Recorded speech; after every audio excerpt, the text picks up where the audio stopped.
हाटरे हेउ कि बाटरे घरे हेउ कि दांडरे सते जेमिति जम साजी छकी रहितबा अपराधी मनीष को मदन कोड़दकू झांपी नेउछि आखि पलके जार एक नमूना गत राति देखा मिली सुंदरगढ़ जिले में।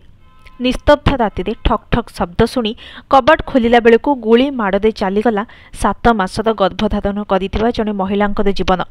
किए ओ कहीं भिआईला यह लोमटांकुरा हत्याकांड से नहीं पुलिस खोलताड़ करुवा बेले यह मर्डर मिस्ट्री को नहीं उठुछि नाना प्रश्न। गर्भरे खेलुथिला 7 मासर रक्त मांसर पिंडुलाटीए 2 मास पर पाद थापी था नवजात, किंतु दुर्भाग्यर रेखा टाणीदेला दैव। जो मार गर्भ को घर भावी बढ़ुला संतकटीए से ही गर्भरे ही रक्त रंजित होई प्राण हराइला।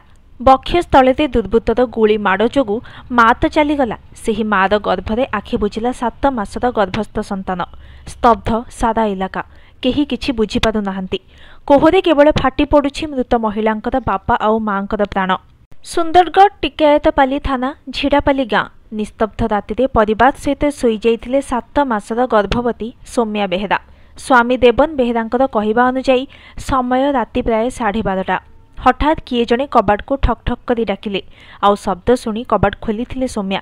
ठीक यही समय सामने थिबा जणे दुर्बृत्त सौम्यांक बेकरू सुना चेन झांपिबाकू चेष्टा करिथिला, किंतु सौम्या चित्कार करिबारु दुर्बृत्त जनक तांको छाती उपरकू गोटिए राउंड गुली चलाई खसी पळाइथिला।